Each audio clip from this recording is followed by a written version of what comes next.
السلام علیکم ورحمۃ اللہ وبرکاتہ نحمده ونصلی علی رسولہ الکریم اما بعد فاعوذ باللہ من الشیطان الرجیم بسم اللہ الرحمن الرحیم رب اشرح لی صدری ویسر لی امری واحلل عقدۃ من لسانی یفقہوا قولی۔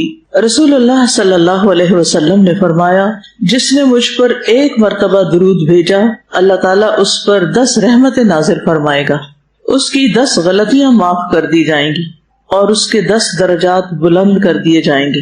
قال رسول اللہ صلی اللہ علیہ وسلم من صلی علی صلاۃ واحدۃ صلی اللہ علیہ 10 صلوات وحطت عنہ 10 خطیئات ورفعت له 10 درجات۔ کتنی زیادہ فضیلت ہے درود پڑھنے کی۔ ایک دفعہ درود پڑھنے سے کیا ملتا ہے؟ 10 رحمتیں آتی ہیں اور 10 غلطیاں معاف ہوتی ہیں اور 10 درجات بلند ہوتے ہیں۔ کس قدر اس کی فضیلت ہے۔ اب یہ کہ جب کوئی بیمار ہو تو اسے اس بیماری کے علاج کے لیے درود شریف کی کثرت کر دینی چاہیے۔ نبی کریم صلی اللہ علیہ وسلم پر کثرت سے درود بھیجیں۔ پہلے ہم یہ سارے درود ایک دفعہ پڑھیں گے، پھر اس کے بعد ہم درود شریف پر بات بھی کریں گے۔ اے اللہ محمد اور آل محمد پر رحمت نازل فرما۔ اے اللہ محمد پر جو نبی امی ہیں اور آل محمد پر رحمت نازل فرما۔ اے اللہ رحمت نازل فرما محمد پر اور آپ کی بیویوں پر اور آپ کی اولاد پر، جیسا کہ تو نے رحمت نازل فرمائی آل ابراہیم پر، اور اپنی برکت نازل فرما محمد پر اور آپ کی بیویوں اور آپ کی اولاد پر، جیسا کہ تو نے برکت نازل فرمائی آل ابراہیم پر، بے شک تو بہت تعریف والا ہے، خوب شان والا ہے۔ اے اللہ رحمت نازل فرما محمد پر اور آل محمد پر، جیسا کہ تو نے رحمت نازل فرمائی ابراہیم پر اور آل ابراہیم پر، بے شک تو بہت تعریف والا خوب شان والا ہے۔ اے اللہ برکت نازل فرما محمد پر اور آل محمد پر، جیسا کہ تو نے برکت نازل فرمائی ابراہیم پر اور آل ابراہیم پر، بے شک تو بہت تعریف والا خوب شان والا ہے۔ سوال یہ پیدا ہوتا ہے کہ انسان بیماری کی صورت میں درود شریف کیوں پڑھے؟ اس کے پیچھے کیا حکمت ہے؟ درود شریف ہم نماز میں بھی پڑھتے ہیں، صبح شام کے اذکار میں بھی پڑھتے ہیں، ویسے بھی پڑھتے ہیں، لیکن بیماری کے دوران کسی مریض کو خاص طور پر درود شریف کی تلقین کرنا، سب سے پہلی بات یہ کہ جو ایک بار بھی پڑھے گا اس پر اللہ تعالیٰ کی 10 رحمتیں آئیں گی، اور جب اللہ تعالیٰ کی رحمت ہوگی تو پھر کیا ہوگا؟ یعنی درود شریف اللہ سبحانہ تعالیٰ کی رحمت لانے کا ذریعہ ہے۔ انسان سوچتا ہے نا کہ میں کوئی ایسا کام کروں جس کی وجہ سے مجھ پر اللہ تعالیٰ کی رحمت نازل ہو۔ ہم سب یہ چاہتے ہیں، ہم بولتے بھی رہتے ہیں اللہ آپ پر رحمت فرمائے، رحمہ اللہ۔ تو پھر کوئی ایسا کام کرنا چاہیے کہ جس سے رحمت آئے، اور ان میں سے آسان ترین کام درود شریف پڑھنا ہے۔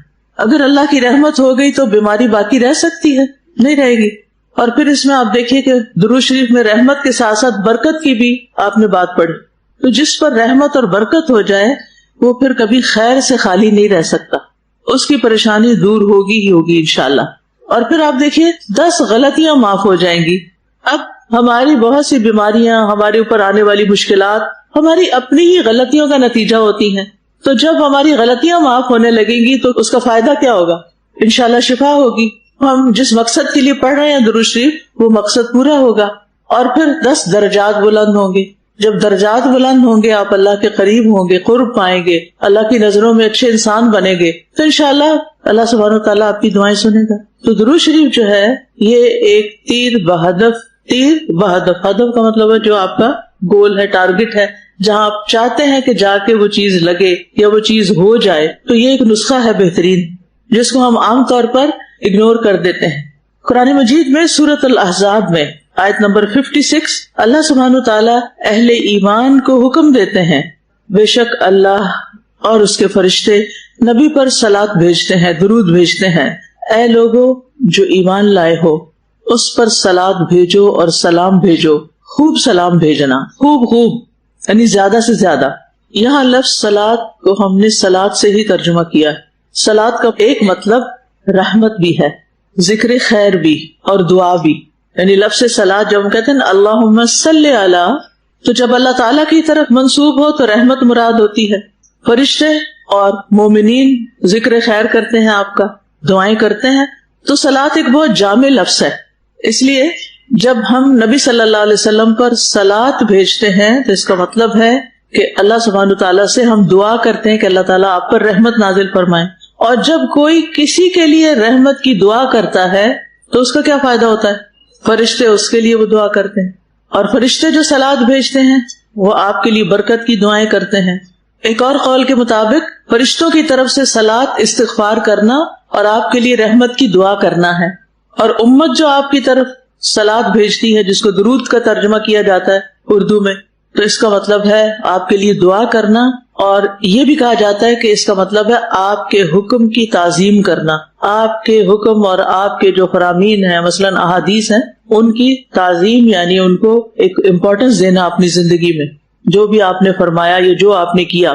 تو درود بیسیکلی نبی صلی اللہ علیہ وسلم کے ہم پر احسانات کا شکر ادا کرنا ہے کہ آپ نے ہمارے ساتھ بہت خیر و بھلائی کی ہے. اور یہ ایک ثابت شدہ بات ہے کہ نبی صلی اللہ علیہ وسلم نے ہمیں ایک ایسا کامل دین دیا ہے کہ جو آج تک تحریف سے محفوظ ہے، جبکہ پچھلی امتوں کی کتابیں اور ان کے احکامات جو تھے ان کے اندر تحریف ہو گئی تھی. اور یہ تاریخ کا ایک بڑا مشکل دور تھا جب آپ نے یہ کام کیا، آسان نہیں تھا، بہت مخالفتیں ہوئی تھی. آپ نے سیرت پڑھی ہوگی، بچپن سے ہی ہم پڑھتے رہتے ہیں، پہلی جماعت سے کچھ نہ کچھ شروع ہو جاتا ہے سلسلہ. تو اس میں آپ نے دیکھا ہوگا کہ سب سے پہلے مکی دور ہی آتا ہے. کتنی شدید مخالفت ہوئی تھی آپ کی، کتنی مشکلات ہوئی تھی. یہ یعنی ایک مشکل ترین مشن تھا، اور اس میں آپ کے ساتھی، آپ کے صحابہ، آپ کے خاندان نے ہر وہ قربانی پیش کی جو اس کام کو مکمل کرنے کے لیے ضروری تھی. اگر وہ پیچھے ہٹ جاتے تو پھر یہ سب نعمتیں ہم تک نہ پہنچتی. اس میں اللہ کے رسول صلی اللہ علیہ وسلم نے تو خیر سب سے زیادہ قربانی کی، لیکن جو آپ کے ساتھی تھے اور جو آپ کے اہل خانہ تھے انہوں نے بھی بہت اذیتیں برداشت کی. تو اس لیے جب ہم درود بھیجتے ہیں تو پھر کیا کرتے ہیں؟ آل محمد بھی کہتے ہیں، ازواج بھی کہتے ہیں، اصحاب بھی کہتے ہیں، ذریت بھی کہتے ہیں. ان سب کے لیے ہم دعائے رحمت کیوں مانگتے ہیں؟ کس وجہ سے؟ کہ ان سب نے بہت قربانیاں کی تھی. کس لیے؟ دین کی حفاظت کے لیے، دین کو لوگوں تک پہنچانے کے لیے.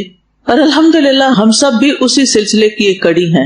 یعنی آپ کی امت جو ہے اس کی بھی یہی ذمہ داری ہے، اور اس میں الحمدللہ بہت سے لوگ ایسے کام کر رہے ہیں. تو جو بھی یہ کام کرے گا وہ اللہ کی رحمت کا مستحق بن جائے گا. تو قیامت تک کے لیے تمام مسلمانوں پر یہ لازم کر دیا گیا، نماز کا حصہ بنا دیا گیا، اذان کے بعد درود شریف پڑھنے کا حکم دیا گیا، تاکہ ہم سب آپ کے احسان عظیم کا اعتراف کریں، اس کو مان لیں. اور یہ ویسے بھی عمومی سی بات ہے نا کہ جب کوئی شخص کسی پر احسان کرے تو انسانی فطرت تقاضا کرتی ہے، اندر سے خود کسی کو کہنا نہیں پڑتا. یعنی آپ کو کیا کرنا پڑتا ہے؟ آپ کو اس کا شکریہ ادا کرنا ہوتا ہے. یہ آپ کے اندر اللہ سبحانہ تعالیٰ نے ایک ایسی چیز رکھ دی ہے، وہ آتا نا فَأَلْهَمَهَا فُجُورَهَا وَتَقْوَاهَا، یعنی برے خیالات بھی انسان کو آتے ہیں لیکن اس کے ساتھ ساتھ اچھے خیالات بھی آتے ہیں. تو جب انسان کو کوئی خوشی ملتی ہے، کسی کی طرف سے کوئی خیر ملتی ہے، تو قدرتی طور پر ہمارے دل میں اس کے لیے تعریف کے جذبات، شکریہ کے جذبات پیدا ہوتے ہیں. ہم چونکہ صحابہ کے بارے میں ذرا پڑھتے کم ہیں، یا آپ کے ازواج کے بارے میں ہماری معلومات کم ہیں، یا ان کی قربانیوں کے بارے میں ہم بھول جاتے ہیں، لہٰذا ہمارا درود بھی ایک بے روح سا ہو جاتا ہے. تو ان کے عظیم احسانات پر ایک فطری تقاضا ہے کہ اس پر شکر کا اظہار کیا جائے اور پھر ان کے لیے دعا کی جائے. تو درود جو ہے یہ ایک طرح سے شکر ادا کرنے کا طریقہ ہے. اور پیچھے ہم بہت پڑھ چکے ہیں کہ جو مثبت سوچ ہوتی ہے، جو شکر گزار انسان ہوتا ہے، اس کی نعمتوں میں اضافہ بھی ہوتا ہے، اس کی نعمتیں محفوظ بھی ہوتی ہیں، اور اللہ تعالیٰ اس سے محبت بھی کرتا ہے. تو درود شریف جب ہم بیماری کی حالت میں پڑھتے ہیں تو یہ شکر گزاری کی وجہ سے اور دعا کی وجہ سے اور احسان ماننے کی وجہ سے پھر ہم ایک پازیٹو سوچ کی طرف جاتے ہیں. اور اس طرح ہمیں نہ صرف یہ کہ ثواب ملتا ہے بلکہ ایک روحانی سکون بھی ملتا ہے. کیونکہ جب آپ کسی کے لیے کچھ کرتے ہیں تو کیا ہوتا ہے؟ سکون ملتا ہے یا نہیں؟ اگرچہ اس کام میں مشقت ہوتی ہے، تکلیف ہوتی ہے، ٹھیک ہے نا. مثلا آپ کسی کو پانی کا گلاس ہی بھر کے دیتے ہیں تو تھوڑی سی تکلیف تو ہوئی، لیکن جب اس شخص کی پیاس بجھتی ہے تو اس کے چہرے کے تاثرات بدلتے، اس کو دیکھ کر کیا ہوتا ہے؟ یا ایک ماں اپنے بچے کو جب کھانا کھلاتی ہے اور وہ جو مشکل ہی ہوتی ہے، یہ دودھ پلاتی ہے، کوئی بھی اس کی تکلیف دور کرتی ہے، تو تکلیف اٹھا کر آپ دوسرے کی تکلیف دور کرتے ہیں، تکلیف اٹھا کر، یعنی خود کو تکلیف میں ڈال لیتے ہیں اور اس کی تکلیف ہٹا رہے ہوتے ہیں۔ جب آپ کے اندر یہ چیز پیدا ہو جاتی ہے تو آپ رحمت کے لائق ہو جاتے ہیں، آپ قابل رحم ہو جاتے ہیں کہ آپ پر بھی اللہ تعالیٰ رحم فرمائے، ٹھیک ہے۔ تو ہم جب درود شریف پڑھتے ہیں تو اس سے پھر نیکیاں بھی ہمیں ملتی ہیں، گناہ بھی معاف ہوتے ہیں، درجے بھی بلند ہوتے ہیں، اور رحمت اور برکت بھی آتی ہے۔ تو درود شریف کا پڑھنا اور سوچ سمجھ کر پڑھنا یہ دراصل دل کو سکون دیتا ہے، روح کو طاقت بخشتا ہے، اور ایک اور فائدہ بھی ہے، اور وہ ہے دعاؤں کی قبولیت ہوتی ہے۔ یعنی جب آپ شفا کی دعاؤں کی کتاب مثلاً آپ پڑھنے لگے ہیں کسی مریض کے پاس، یا مریض خود پڑھ رہا ہے، تو سب سے پہلے آپ تسبیح پڑھیں گے، اس کے بعد کیا کریں گے؟ درود شریف پڑھیں گے، اور اس طرح آپ کے لیے قبولیت کا راستہ کھل جائے گا، ٹھیک ہے نا۔ اور پھر اس کے بعد یہ ہے کہ آپ کے دکھ درد دور ہونے لگیں گے۔ امام ابن القیم رحمہ اللہ فرماتے ہیں کہ درود شریف پڑھنے سے دل زندہ ہوتا ہے، غم دور ہوتے ہیں، برکت آتی ہے، اور بیماریوں سے شفا ملتی ہے۔ تو گویا درود شفا کا ذریعہ ہے۔ اور اگر آپ تھوڑا سا اہتمام کچھ اور چیزوں کا بھی کر لیں، اور وہ کیا ہے کہ آپ دعائیں پڑھنے لگے ہیں، خاص طور پر مریض پر پڑھنے لگے ہیں، یا خود بیمار ہے پڑھنے لگے ہیں، وضو کر لیں، وضو نہیں ہو سکتا تیمم کر لیں، دل میں شفا کا یقین رکھیں کہ میں یہ کام جو کرنے لگا ہوں اس کا نتیجہ نکلنے والا ہے، اور پھر دعاؤں کی ابتدا اور انتہا دونوں طرف آپ کیا کریں؟ درود پڑھیں، اور پھر درود کو پورے شعور کے ساتھ، محبت کے ساتھ پڑھیں، جن کے لیے دعا کر رہے ہیں ان کے احسانات کو یاد کر کے پڑھیں، تو انشاءاللہ آپ دیکھیں گے کہ بہت جلد فائدہ ہوگا۔ اور جب ہم درود پڑھتے ہیں تو کیا ہوتا ہے؟ ہم درود پڑھتے ہیں، فرشتے ہمارے لیے دعا شروع کر دیتے ہیں، اور برکتیں نازل ہونے لگتی ہیں، اور ہم انشاءاللہ آخرت میں پھر نبی صلی اللہ علیہ وسلم کی سفارش کے مستحق بھی ہوں گے۔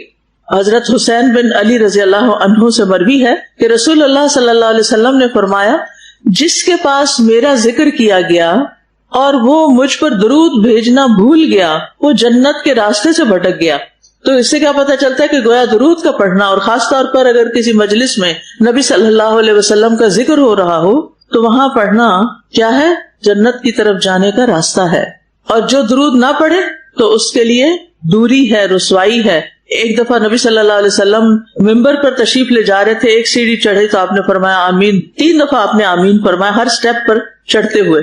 تو پھر آپ نے فرمایا کہ میرے پاس جبریل آئے تھے اور فرمایا، اے محمد، جس نے رمضان کا مہینہ پایا پھر اس کی بخشش نہ ہو سکی، اللہ تعالیٰ اس کو اپنی رحمت سے دور کر دے۔ تو میں نے کہا آمین۔ فرمایا، جس نے اپنے والدین میں دونوں یا ایک کو پایا اور پھر آگ میں داخل ہوا، اللہ اس کو اپنی رحمت سے دور کرے۔ میں نے کہا آمین۔ پھر فرمایا، جس کے سامنے آپ کا ذکر کیا گیا اور اس نے آپ پر درود نہیں پڑھا تو اللہ اس کو بھی اپنی رحمت سے دور کر دے۔ تو گویا پڑھنا رحمت لانے کا ذریعہ ہے، اور آپ کا ذکر آنے پر نہ پڑھنا رحمت سے دوری کا ذریعہ ہے۔ اور دعا کرنے والے جبریل علیہ السلام ہیں، اور آمین کہنے والے نبی صلی اللہ علیہ وسلم ہیں۔ ایک اور روایت میں آتا ہے، وہ شخص رسوا ہوا جس کے سامنے آپ کا ذکر کیا گیا اور اس نے آپ پر درود نہیں پڑھا۔ ٹھیک ہے۔ امام ابن قیم نے درود شریف پڑھنے کے 39 فوائد ذکر کیے ہیں، 39 فائدے۔ آپ نے کچھ فائدے تو سنے ہیں، اس کے علاوہ بھی کچھ فائدے ہیں، ان کی کتابوں میں اس کا تذکرہ ملتا ہے۔ تو بہرحال بات یہی ہے کہ جو درود پڑھے گا وہ پریشانیوں سے نجات پائے گا۔ ایک شخص نے عرض کیا، اے اللہ کے رسول، کیا میں اپنی دعا کا 1/3 تہائی حصہ آپ پر درود پڑھنے کے لیے مقرر کر دوں؟ یعنی جتنی دیر میں دعا مانگتا ہوں، مثلا 9 منٹ مانگتا ہوں تو 3 منٹ صرف درود ہی پڑھتا رہوں؟ آپ نے فرمایا ہاں، اگر تم چاہو۔ اس نے کہا کیا 2/3 کروں، یعنی 6 منٹ پڑھ لوں؟ آپ نے یہ مثال دے رہی ہوں، اس نے 6 منٹ کی بات نہیں تھی وہاں، پھر بات سمجھانے کے لیے بات کریں۔ آپ نے فرمایا ہاں، اگر تم چاہو۔ اس نے کہا اگر میں ساری دعا درود کے لیے مقرر کر دوں؟ تو آپ نے فرمایا پھر تو اللہ تمہارے دنیا اور آخرت کے غم اور فکر کے لیے تمہیں کافی ہو جائے گا۔ تو اس کا یہ مطلب نہیں کہ ہمیں کوئی اور دعا مانگنی نہیں چاہیے۔ یہاں یہ واقعہ اس لیے بیان کیا گیا ہے تاکہ لوگوں کو درود شریف پڑھنے کا فائدہ معلوم ہو، کہ جو شخص اس کا اہتمام کرے گا وہ غموں سے نجات پا جائے گا، پریشانیوں سے نجات پا جائے گا۔ امام ابن تیمیہ کہتے ہیں یہ انتہا ہے جس کے ساتھ انسان اپنے لیے نفع اور خیر طلب کرتا ہے اور نقصان سے بچ سکتا ہے، کیونکہ دعا میں مطلوب کا حصول اور خدشے والی چیز کو دور کرنا طلب کرنا ہوتا ہے، یعنی وہ طلب ہوتی ہے ہماری کہ ہمیں خیر ملے اور شر ہم سے دور ہو جائے۔ اور پھر آپ دیکھیے کہ صرف گن گن کے درود نہیں پڑھنا چاہیے، بلکہ چلتے پھرتے اٹھتے بیٹھتے جب بھی خیال آئے آپ درود پڑھ سکتے ہیں. اور بیماری میں تو اور کوئی کام کرنا نہیں ہوتا تو اس وقت زیادہ سے زیادہ اہتمام کیا جائے. اور ویسے بھی ہم بارہا یہ بات کر چکے ہیں کہ دعا پڑھنا، ذکر کرنا، تسبیح پڑھنا، تحمید پڑھنا، تکبیر پڑھنا، اللہ کی بڑائی بیان کرنا، یہ ساری کی ساری چیزیں انسان کی ذہنی اور جسمانی صحت پر مثبت اثر ڈالتی ہیں. یہ سارے اذکار انسان کے لیے شفا کا ذریعہ بنتے ہیں، کیونکہ ان اذکار کے ذریعے انسان کو جو سکون اور سکینت حاصل ہوتی ہے اس سے انسان کے ذہنی دباؤ میں کمی واقع ہوتی ہے. انسان ریلیکس ہونے لگتا ہے، اس کا امیون سسٹم اسٹرانگ ہونے لگتا ہے. اور پھر ریسرچ یہ بھی کہتی ہے، یہ ہارورڈ یونیورسٹی کی ریسرچ ہے، کرنے والا اس کا نام بینسن ہے. وہ کہتا ہے کہ روزانہ مخصوص الفاظ یا جملے دہرانے سے، ریپیٹ کرتے رہنے سے دماغ میں ریلیکسیشن رسپانس پیدا ہوتا ہے جو بیماریوں کی شدت کو کم کرتا ہے. اب یہ تو ہمارے دین نے ہمیں سکھایا یہ 3 دفعہ پڑھ لو، یہ 33 دفعہ پڑھ لو، یہ 100 دفعہ پڑھ لو، یہ 7 دفعہ پڑھ لو. تو ان لوگوں تو اب ریسرچ سے بات پتہ چل رہی ہے، اور ہمارے لیے تو ہمارے نبی نے بہت پہلے یہ چیزیں ہمیں دے دی تھی. یہ نعمتیں ہیں، یہ علم نعمت ہے جو ہمیں قرآن و سنت کے ذریعے ملا. اور پھر آپ دیکھیے کہ ہمیں یقین نہیں نا، اس لیے ہم اس سے فائدہ نہیں اٹھاتے. ہاں اگر ہارورڈ یونیورسٹی کا کوئی شخص کہے گا کہ روزانہ یہ کام کرو گے تو تمہیں کچھ ملنے والا، تو ہمیں یقین آ جائے گا. کتنی عجیب بات ہے نا.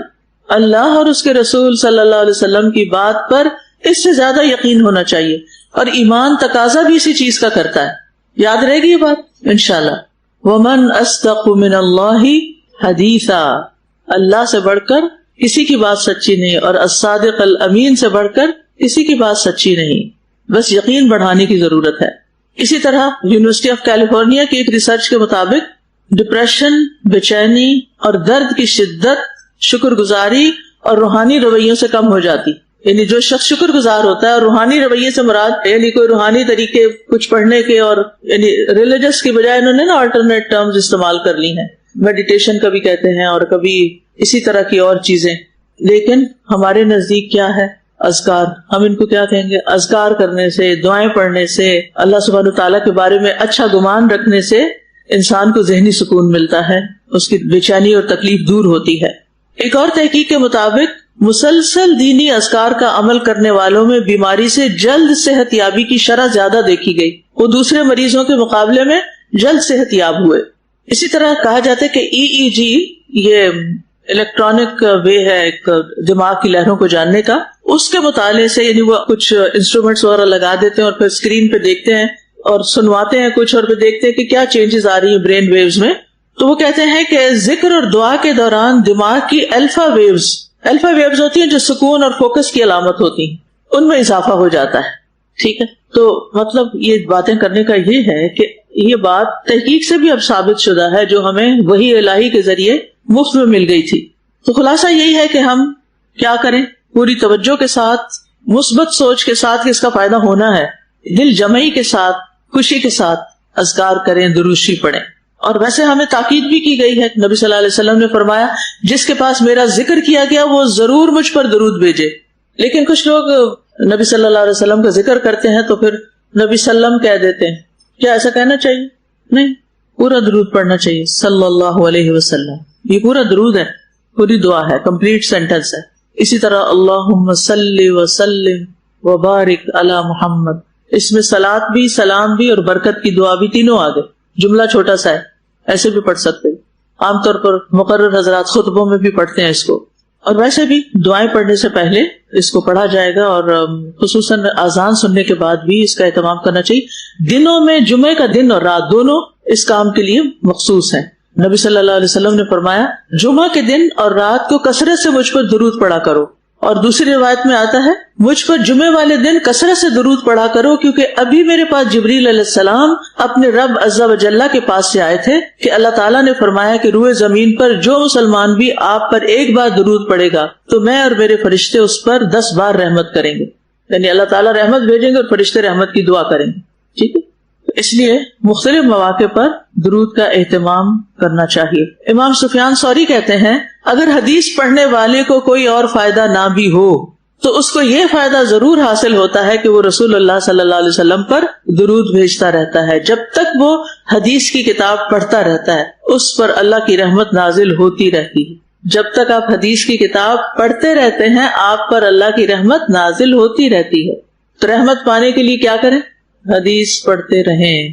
ضروری نہیں کہ کورس میں کوئی کتاب ہو تو پھر ہی پڑھیں, اس کے علاوہ بھی طریقے سوچیں کہ آپ کیا پڑھ سکتے ہیں. حدیث کی کوئی بھی کتاب آپ شروع کر لیں, 2 حدیثیں ہی روز پڑھ لیں, 3 پڑھ لیں, علم وحی میں اضافہ ہوگا, برکتیں نازل ہوں گی. اور آپ کو پتا ہے کہ ترکی میں خاص طور پر یہ رواج تھا کہ جب ان پر کوئی مشکل آتی تھی تو وہ بخاری کا ختم کرتے, مل کے سارے لوگ بیٹھ کے پوری بخاری پڑھ لیتے کیونکہ بے شمار دفعہ اس میں درود آتا. اچھا ایک اور بات یہ بھی یاد رکھیے کہ درود پڑھنے کے لیے کوئی جگہ مخصوص نہیں کہ مصلی پر ہی بیٹھے ہوں, کہیں بھی پڑھ سکتے ہیں. اور اس کے علاوہ تعداد بھی مقرر نہیں کہ اتنی دفعہ ضرور پڑھنا ہے, سوائے صبح شام کے اذکار کے 10 دفعہ اس میں بتایا گیا. پھر آپ دیکھیے کہ ایک سوال کیا جاتا ہے, کیا پیریڈز میں درود شریف پڑھ لیں؟ یہ سوال کرتے ہیں نا لوگ. پیریڈز کی حالت, نفاس کی حالت درود شریف پڑھنے میں رکاوٹ نہیں ہے, آپ پڑھ سکتے ہیں. ٹھیک ہے, بغیر وضو کے بھی پڑھ سکتے ہیں. وضو کے ساتھ پڑھنا زیادہ افضل ہے لیکن بغیر وضو کے بھی آپ پڑھ سکتے ہیں. اچھا بعض لوگ کئی ہزار دفعہ پڑھتے ہیں دن میں درود, آپ کو پتا ہے. یعنی کچھ لوگوں کو میں نے خود پرسنلی دیکھا کہ وہ ہر وقت ذکر کریں, ان کے ہونٹ ہل رہے ہوتے ہیں. تو میں نے پوچھا کہ آپ کیا پڑھتی ہیں, تو انہوں نے کچھ تعداد بتائی جو مجھے یاد نہیں. ان کی والدہ نے شاید ان کو سکھایا تھا اور اس وقت سے وہ مسلسل پڑھتی رہتی ہیں. اور ان کے شوہر حافظ ہیں اور وہ دن اور رات میں ایک قرآن پڑھ لیتے ہیں, چلتے پھرتے کام کاج کرتے. یعنی ان کا روٹین ہے روزانہ کا. کیسے کیسی ہمتیں ہیں لوگوں کے پاس, کیسے کیسے اللہ نے ان کے لیے رحمت اور برکت کے دروازے کھولے. وہ کون سی چیز ہے جو ہم ایسی کر رہے ہیں جو عام لوگ نہ کرتے ہیں؟ کوئی تو ہونی چاہیے نا, ایک ایکسٹرا مائل تو جانا چاہیے. ہمیں کس کو فالو کرنا چاہیے؟ ان کو جو نیکیوں میں ہم سے آگے ہیں یا جو پیچھے ہیں. لیکن نارملی ہم کیا کرتے ہیں, وہ بھی تو نہیں کر رہا, ابھی اس نے بھی نہیں کیا, وہ تو مجھ سے زیادہ جانتا ہے, اس نے بھی نہیں کیا, تو کیا فرق پڑتا ہے, یہ کر لے پھر میں بھی کر لوں گی. میرے لیے کوئی رول ماڈل ہی نہیں, کوئی انسپریشن ہی نہیں, میں کیا کروں, کوئی موٹیویشن نہیں. یہ نہ سوچا کریں. آپ موٹیویشن بنے دوسروں کے لیے, آپ انسپریشن بنے دوسروں کے لیے, آپ لیڈ کریں دوسروں کو. صرف فالوور بن کے ہی جینا ہے, خود اپنے طور پہ کچھ نہیں کرنا اور اپنی طرف سے دوسروں کے لیے خیر نہیں عام کرنی. تو سستی سے باہر نکلیں اور سستی دور کرنے کے لیے بھی درود پڑھیں. اور ایک فائدہ یہ بھی ہوگا کہ جتنا آپ درود پڑھیں گے نا, آپ کو نبی صلی اللہ علیہ وسلم سے محبت ہو جائے گی. اور یہ محبت اتنی خوبصورت چیز ہے کہ آپ سوچ ہی نہیں سکتے. آپ کو پھر اپنی تنہائی میں کیا نہیں ہوگا, کوئی ڈپریشن نہیں ہوگا, آپ کے ہلکے ہلکے آنسو آئیں گے, آپ کے دل میں نبی صلی اللہ علیہ وسلم کی یاد ہوگی, کوئی قربانی کا موقع کہ کس موقع پر آپ نے کیسی قربانی کی, مختلف سچویشن یاد آئیں گی. درود شریف پڑھ رہے ہوں گے اور آپ خیالوں میں مدینہ پہنچے ہوئے ہوں گے. تو زندگی میں کچھ تو کرنا ہے نا, اور کچھ نہیں, چلو محبت ہی کر لیں. لیکن ایک محبت جب ہوگی تو پھر کام بھی ہوگا, سنت کی پیروی بھی ہوگی, کچھ کریں گے بھی صحیح. کیونکہ جو جس سے جتنی محبت کرتا ہے اس کو اتنا زیادہ یاد کرتا ہے اور اس کا تذکرہ دوسروں میں بھی کرتا ہے. تو بہرحال ہمیں کثرت سے درود بھیجنا چاہیے. پیاری استاذہ, قرآن میں اللہ تعالیٰ فرماتے ہیں نا, وَرَفَعْنَا لَكَ ذِكْرَكَ, ہم نے آپ کے ذکر کو بلند کر دیا. لیکن آپ سوچیں کہ وہ ذکر بلند کیسے ہوا. مسلسل قربانیاں دی, مسلسل صحابہ کی ٹریننگ کی اور کوئی تبدیلی کے نعرے نہیں لگائے, خاموشی سے ان کے دلوں کو بدل دیا. اور دل بھی ان کے ایسے بدلے استاذہ کہ دین ان کے لیے کوئی پارٹ ٹائم جاب نہیں تھا. صحابہ کے لیے دین ان کا پیشن تھا, ان کا ویژن تھا, ان کا مشن تھا. تو بہت ہی خوبصورت قربانیاں ہیں جو رسول اللہ صلی اللہ علیہ وسلم نے ہمارے لیے کی. پھر آپ دیکھیں نا, وَلَقَدْ آتَيْنَاهُ أَجْرَهُ فِي الدُّنْيَا, نبی صلی اللہ علیہ وسلم کے ساتھ حضرت ابراہیم کی چونکہ قربانیاں بہت زیادہ, ان کے خاندان کی قربانیاں, ان کا بھی اجر اللہ نے دنیا میں ان کو دیا. یہ درود شریف پڑھنا نبی صلی اللہ علیہ وسلم کے لیے دنیا میں ان کو ملنے والا اجر ہے, اور رفعنا لک ذکرک جو ہے یہ دنیا میں ملنے والا اجر ہے. استاذہ آپ نے بات کی نا کہ کس طریقے سے ہماری نیند میں افیکٹ ہوتا ہے, تو I was thinking and I was relating, اس طرح ہمارے دین نے ہمیں رات کی بھی روٹین سکھا دی ہے. کیونکہ الفا اسٹیٹ میں جانے کے لیے بھی آپ کو کچھ چیزیں کرنی پڑتی ہیں. نیند کے لیے الفا اسٹیٹ ہونا بہت ضروری ہے. اکثر لوگ رات کو کیفین لے لیتے ہیں, چائے پی کے سو جاتے ہیں, اندیش سے کہ ہمیں نیند آ جاتی ہے. ٹھیک ہے, آ جاتی ہے نیند کچھ لوگوں کو چائے پی کے, مگر وہ الفا اسٹیٹ ریچ نہیں کر پاتے, اور پھر صبح اٹھ کے وہ تھکے ہوئے, اور کمر میں درد ہے, شولڈرز میں درد ہے. تو آئی واز ونڈرنگ کہ کس طرح ہماری رات کی روٹین ہے, کہ جس میں ہم نے رات کے عشاء کے بعد کہتے ہیں کہ سو جانا چاہیے, آخری کام عشاء ہونا چاہیے, پھر اذکار ہیں, پھر سورہ بقرہ کی آخری آیات ہیں, پھر سورہ ملک ہے, یہ قرآن کا ذکر ہے سارا نا. تو ذکر آٹومیٹکلی ہماری اسٹیٹ کو بھی چینج کر دیتا ہے, دل کی بھی اور برین کی بھی فریکوینسی کو تبدیل کر دیتا ہے, اور اتنا آسان طریقہ ہے ہماری الفا اسٹیٹ میں جانے کا, تو جو کہ ہمارے دین نے ہمیں سکھا دیا. ثواب کا ثواب ساتھ, یعنی آرام بھی فرما رہے ہیں، سکون بھی آ رہا ہے، اور آپ اجر بھی کما رہے ہیں، درجات بلند ہوئے چلے جا رہے ہیں۔ سلطان صلاح الدین ایوبی بڑا مشہور، آپ سب جانتے ہیں، صلیبی جنگوں کا ہیرو، اور بہت بڑے فاتح تھے اور بہت اچھے مسلمان بھی تھے، تو بہت سخت مارکے پیش آتے تھے۔ یونائٹڈ فورسز یورپ سے آ جاتی تھی، اور بڑے بڑے اس وقت کے ٹاپ کنگز اور نائٹس سارے یورپ سے آتے، اور اتنے اتنے مشہور بہادر جیسے رچرڈ دی لائن ان کا نام آتا ہے ہسٹری میں، اتنے لوگوں کو فیس کرنا، اور ان کے ساتھ تو ایک لمیٹڈ فورس تھی، اور ان کی جو حکومت تھی اس وقت مصر اور بعد میں دمشق تک چلی گئی، دیٹ از آل۔ لیکن ان کا ایک بس پکا وعدہ تھا کہ میں نے اسلام کی زمین کو اسلام کے لیے خالص کروانا غیر مذاہب سے، اور انہیں کا مشہور وہ جو جنگ ہے بیت المقدس کی بھی تھی، تو فائنلی انہوں نے پھر اس کو دوبارہ فتح کیا تھا۔ پہلے تو عمر رضی اللہ تعالیٰ عنہ کے ٹائم پہ ہوا تھا، پھر واپس چلا گیا کرسچنس کے ہاتھوں میں۔ یہ نور الدین زنگی کے پروردہ تھے۔ نور الدین زنگی بہت مشہور مرد مومن رولر گزرے، انہوں نے سیسا پلائی دیوار آپ صلی اللہ علیہ وسلم کے مقبرے کے گرد لگوائی تھی جب خواب میں آئے تھے آپ صلی اللہ علیہ وسلم، تو وہ بہت دین میں ڈیپ تھے سلطان صلاح الدین ایوبی۔ اینڈ جب میدان جنگ کا مارکا شروع ہونے والا ہوتا تھا اور دشمنوں کی صفیں آمنے سامنے آ جاتی تھی اور بہت ٹف مقابلے تھے، تو یہ صفوں کے بیچ میں جا جا کے کہتے تھے مجھے حدیث سناؤ، اس وقت کہتے تھے مجھے حدیث سناؤ، اور جنگ شروع ہونے والی ہے، اور آپ جانتے ہیں کہ کیا وہ ڈیفیکلٹ ٹائمز تھے، اور ان کا پکا یقین تھا کہ حدیث کی برکت سے اللہ تعالیٰ مجھ کو فتح یاب کرے گا، اور پھر رو رو کے سپاہیوں کو کہتے تھے یا للاسلام، پہلے حدیث سنتے اور پھر ان کو ابھارتے، جذبے ابھارتے اپنے سپاہیوں کے کہ اسلام کے لیے آگے بڑھو۔ تو الحمدللہ ان کی ہسٹری پڑھنے کے قابل ہے، اور ان کے مارکوں میں ڈیفینیٹلی ایک روحانی فورس ہے جو ان کو سپورٹ دیتی ہے۔ بالکل، وَمَن نَّصْرُ إِلَّا مِنْ عِنْدِ اللَّهِ۔ ہمیں جب کوئی مشکل پیش آتی ہم کیا کرتے ہیں؟ اس کو فون کر لیں، اس سے باتیں کر لیں، اس کے آگے رونا رو لیں۔ آپ کو وہ حدیث یاد ہے کہ جو شخص اپنی حاجت بندوں کے سامنے پیش کرتا ہے وہ کیا ہوتا ہے؟ اللہ تعالیٰ اس کو بندوں کے حوالے کر دیتا ہے۔ سب سے پہلے کیا کرنا چاہیے؟ اللہ کی طرف رجوع، اللہ کی طرف جانا چاہیے، اور پھر اس کے بعد آپ دیکھیں کہ اللہ تعالیٰ آپ کے لیے رستے کھولے گا، اسباب پیدا کرے گا، آپ مشورہ کریں گے لوگوں سے، کئی چیزیں پھر انسان ایفرٹس کرتا ہے ساتھ، کیونکہ رزق تو اللہ دیتا ہے مگر کوشش بندے کو کرنی پڑتی۔ اور اس کی آپ دیکھیں سادہ سی مثال کیا ہے کہ بچہ جب پیدا ہوتا ہے تو اس کا رزق ماں کے سینے میں اترتا ہے، تو کیا ایسے ہی وہ اس کے منہ میں چلا جاتا ہے؟ کیا کرنا پڑتا ہے بچے کو؟ بہت اسٹرگل کرنی پڑتی ہے، اور دودھ چوسنے میں بہت مشقت ہوتی ہے۔ وہ بوٹل کا دودھ نہیں ہوتا کہ وہ اکٹھا بھرا ہوا ہے کہیں، اور وہ تو رگ رگ سے کھینچ کے آ رہا ہوتا ہے، اور وہ سخت کرتا ہے، اور پھر اس کے بعد اس ماتھے میں پسینہ آ جاتا ہے، اور ماں بھی مشقت، اور یعنی ایک پوری اسٹرگل ہوتی ہے، ایک مرحلہ ہوتا ہے۔ ولادت کا مرحلہ الگ ہوتا ہے، دودھ پلانے کا ایک الگ ہی قصہ ہوتا ہے۔ اللہ سبحانہ تعالیٰ نے تو انسان کو مشقت میں پیدا کیا ہے نا، تو محنت کے بغیر تو کچھ نہیں۔ اسباب تو اختیار کرنے ہیں، لیکن اس کے ساتھ کیا کرنا ہے؟ اللہ تعالیٰ سے مدد مانگنی، اللہ کی طرف رجوع کرنا ہے۔ اب درود شریف پکا کر لینا، آپ کہیں گے اتنی ساری چیزیں پکی کراتی جا رہی ہیں، اس کے بعد باقی دعائیں آپ پھر جیسے جیسے ضرورت ہو تو آپ پڑھتے جائیں، لیکن تسبیح اور درود شریف، اللہ تعالیٰ کی حمد و ثنا اور درود شریف، یہ تو زندگی کا لازمی جز ہو جانا چاہیے۔ یہ چیزیں بائی چانس نہیں ہوتی، ان کے پیچھے بھی کوئی دعا ہوتی ہے، کوئی تمنا ہوتی ہے، کوئی تڑپ، کوئی شوق اور کوئی جذبہ ہوتا ہے کہ یہ چیز ہمیں نصیب ہو جائے۔ اپنے جو شوق ہے نا اور جذبے ہیں، یعنی کیا زندگی میں پیشن کے بغیر تو انسان مردہ ہے، کچھ نہ کچھ شوق ضرور ہونے چاہیے، لیکن افسوس کہ ہمارے شوق دنیا کی گھٹیا چیزوں تک رہ گئے۔ اپنے آپ سے سوال کریں، مجھے سب سے زیادہ کس چیز کا شوق؟ کوئی آپ سے پوچھے، رینڈم پوچھ لے، کیا شوق ہے آپ کا؟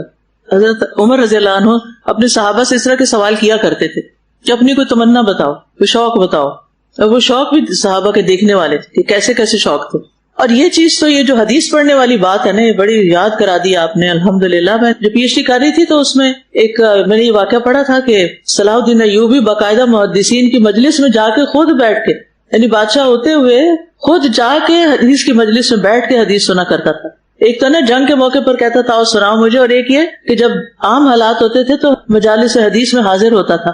یعنی انسان ایسے مقام پر پہنچ جائے جہاں اتنی عزت ہو اس کی، اور پھر اتنی عاجزی کہ علم کی مجلسوں سے محبت اور علم کی مجالس میں بیٹھنے کا شوق، اور وہ بھی حدیث کی مجالس. اور اس چیز کو پرسنلی میں نے ایکسپیرینس کیا. میں نے جب بھی حدیث پڑھائی میرے اندر ایک عجب طرح کی خوشی اور اطمینان اور سکون اور ایک ناقابل بیان میری کیفیت ہو جاتی. یعنی قرآن مجید پڑھنے سے ایک اپنی الگ سکینت ہوتی ہے، لیکن حدیث پڑھنے کی ایک اور ہی خوشی ہوتی ہے. ابھی لیٹلی میں نے جو ریاض الصالحین پڑھائی ہے تھورولی انجوائے کیا. تو اپنی زندگی میں حدیث شامل کر لیں. ٹھیک ہے، یہ چھوٹی چھوٹی کتابیں ہیں ہمارے پاس حدیث کی، 100 احادیث اور قال رسول اللہ، حسن اخلاق، اور بھی اس کے علاوہ آپ دیکھیں اور اداروں کی بھی اچھی حدیث کی کتابیں ہوں گی، بچوں کے لیے بھی حدیث کی کتابیں ہیں. تو آپ کے مطالعے میں کوئی نہ کوئی چیز رہنی چاہیے اس میں سے. بلکہ آپ ایسے کریں کہ وہ حدیث کی کتاب لے لیں اور اپنے گھر میں اپنے گھر کا سرکل کریں، اپنے بچوں کے ساتھ، اپنے بہن بھائیوں کے ساتھ، اپنے والدین میں سے کسی کے ساتھ ہر روز مل کے ایک حدیث پڑھ لیں. پتہ نہیں کتنی آفتیں دور ہو جائیں جو ہمیں پتہ بھی نہ ہو. اور انشاءاللہ اب ایک کورس نیا لانچ کیا جا رہا ہے، قراءۃ الحدیث. کیونکہ یہ حدیث کی قراءت، ایک تو نا قرآن مجید کی قراءت وہ الگ علم ہے، اور ایک ہوتا ہے حدیث کی قراءت. اس میں بہت ٹیکنیکلٹیز تو نہیں ہے، لیکن ابھی تک مدارس میں اور پہلے زمانے میں بھی محدثین جو تھے یا خود پڑھتے تھے، قراءت کرتے تھے، یا پھر ان کو پڑھ کے سنائی جاتی تھی.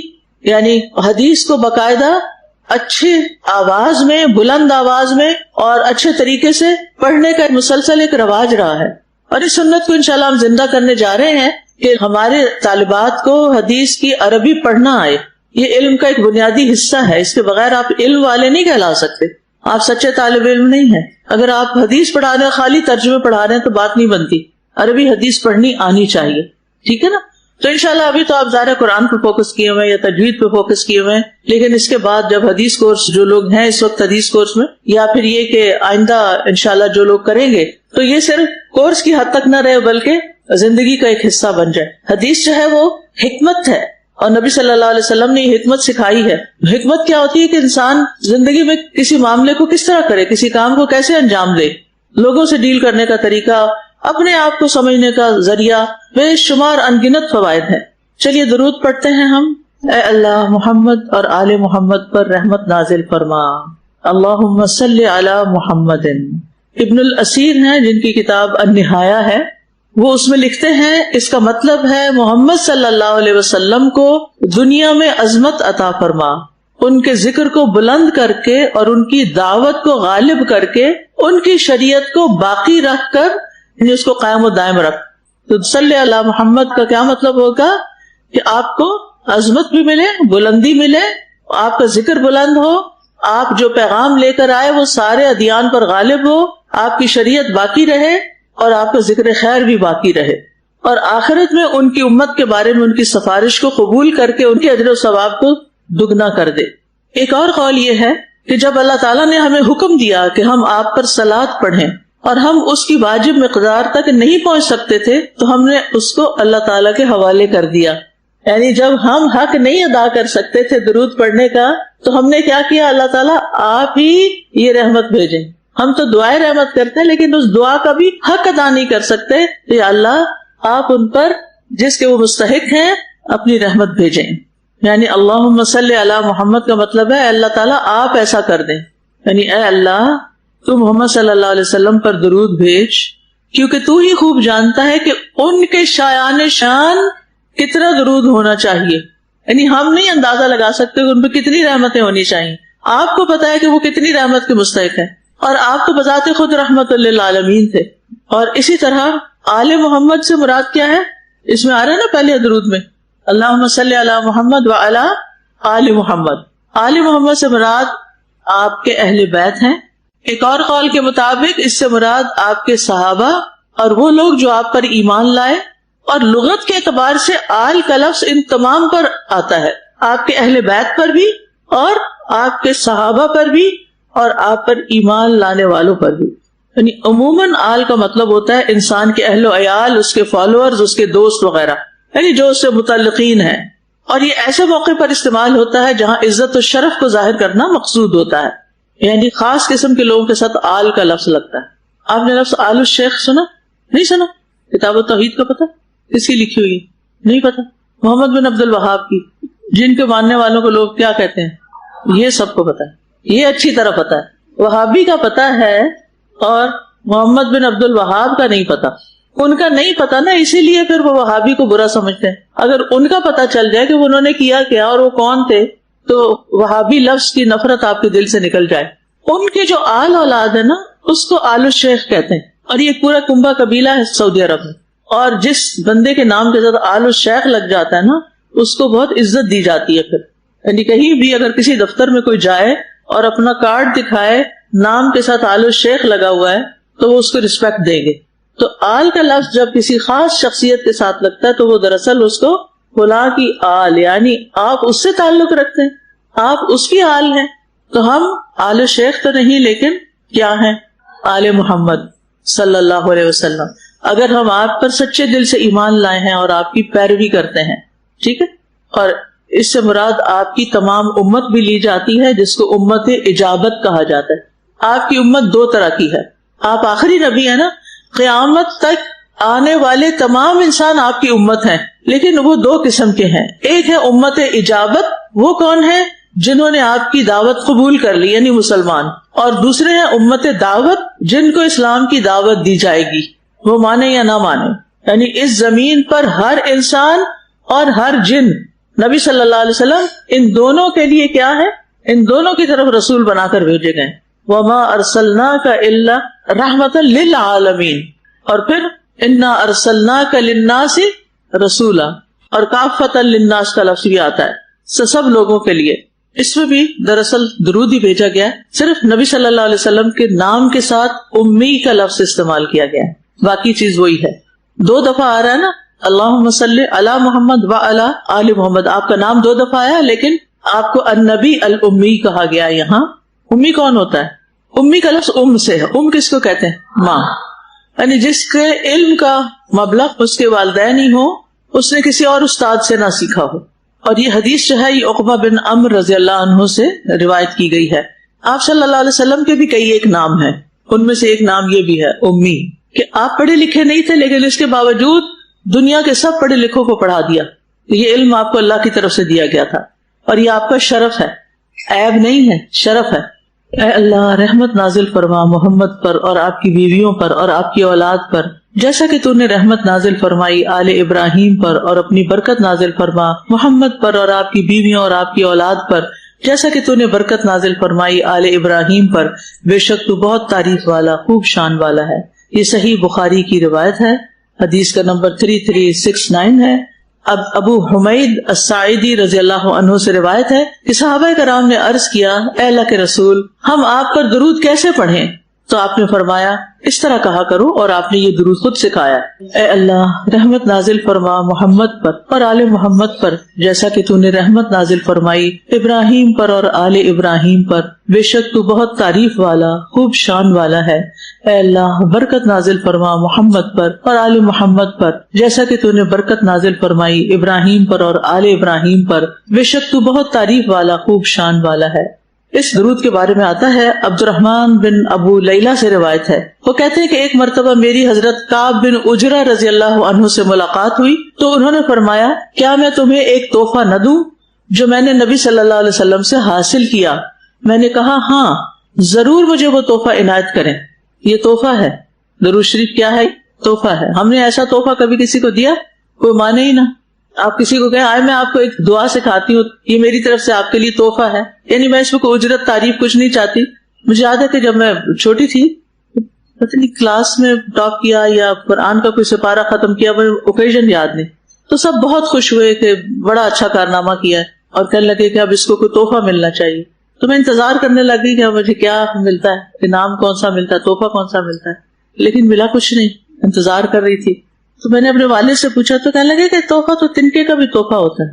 اصل میں ہر موقع پہ ہماری تربیت کرتے. جس دن میرا PhD کا رزلٹ نکلا تو میں نے فون کیا تو کہنے لگے بہت خوشی کی بات ہے، لیکن اس سے زیادہ خوشی ہے کہ آپ نے حج کر لیا اس دوران. یعنی وہ یہ نہیں کہ کوئی چھوٹا سا کوئی کام کیا تو ہمیں بہت تعریف کرے. آج کل کے والدین کیا کرتے ہیں، بچے نکمے بھی ہو تو تعریفوں کے پل باندھے رکھتے ہیں تاکہ یہ ہم سے خوش رہے، کسی طرح ہمیں تنگ نہ کریں تاکہ ہم اپنی اسکرین پہ بیٹھے رہیں. بچوں سے جان چھڑاتے ہیں. تو تربیت کے اپنے اپنے انداز ہوتے ہیں. تو اس دن سے وہ تنکے والی بات تو مجھے کبھی بھولی ہی نہیں نا، کہ تنکا بھی تحفہ ہوتا ہے یا انعام ہوتا ہے. یعنی اصل چیز کوئی مادی چیز نہیں ہوتی، آپ کو جو اکنالجمنٹ ملتی ہے کہ ہاں آپ نے یہ اچیو کر لیا، یہی کافی ہے. تو بہرحال وہ تحفہ کیا تھا؟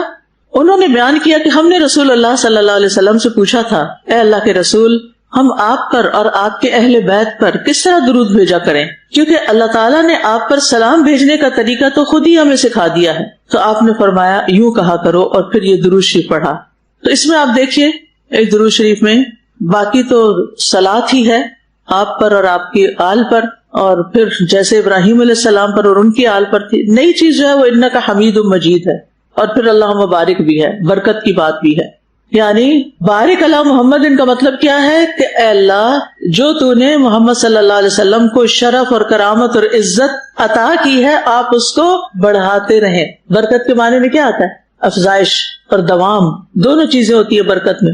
یعنی یہ تعریف زیادہ سے زیادہ لوگ کرتے رہیں اور اس کے ساتھ ساتھ یہ قائم بھی رہے. برکت میں دو چیزیں پائی جاتی ہیں، یعنی چیز کا زیادہ ہونا اور قائم رہنا. یعنی نبی صلی اللہ علیہ وسلم کی خیر و برکت اور آپ پر اللہ کی رحمت و برکت قائم رہے. اور پھر اللہ تعالیٰ کی تعریف کی گئی آخر میں، انکا حمید مجید. حمید فعیل کے وزن پر ہے، مبالغے کا صیغہ ہے، اور اس کا معنی مفعول والا ہے. یا اللہ تو محمود ہے، تیری تعریف کی ہوئی ہے، تو اپنی ذات میں محمود ہے، اپنی صفات میں، اپنے افعال میں، تو ہر حال میں قابل تعریف ہے. اور یہ تیری تعریف تیری مخلوق کی زبانوں پر ہے. ساری کائنات اللہ تعالیٰ کی تعریف کر رہی ہے. تو اللہ سبحانہ و تعالیٰ محمد صلی اللہ علیہ وسلم کی تعریف بھی کرتے ہیں، اس لیے حمید حامد کے معنوں میں بھی آ سکتا ہے، لیکن حمید محمود کے معنوں میں ہے کہ اللہ تعالیٰ آپ تو قابل تعریف ہیں اور آپ کے سارے ہی کام اچھے ہیں، آپ محمد صلی اللہ علیہ وسلم پر رحمت بھیجیں. اور پھر مجید کا مطلب ہوتا ہے مجد والا، بزرگی والا، عظیم ذات، بہت رحمت اور کرم فرمانے والا رب. ٹھیک ہے، تو آج عام دنوں سے ذرا زیادہ درود شریف پڑھیے. ٹھیک ہے، اور یہ جیسے انہوں نے مشورہ دیا نا، روٹی پکاتے ہوئے پڑھ لیں، سالن بناتے ہوئے پڑھ لیں، تو آپ بھی اپنی زندگی کی روٹین دیکھیں، کس روٹین میں کس کام کے ساتھ آپ نے درود پڑھتے رہنا ہے. وآخر دعوانا ان الحمد للہ رب العالمین. سبحانک اللہم وبحمدک، اشہد ان لا الہ الا انت، استغفرک واتوب الیک.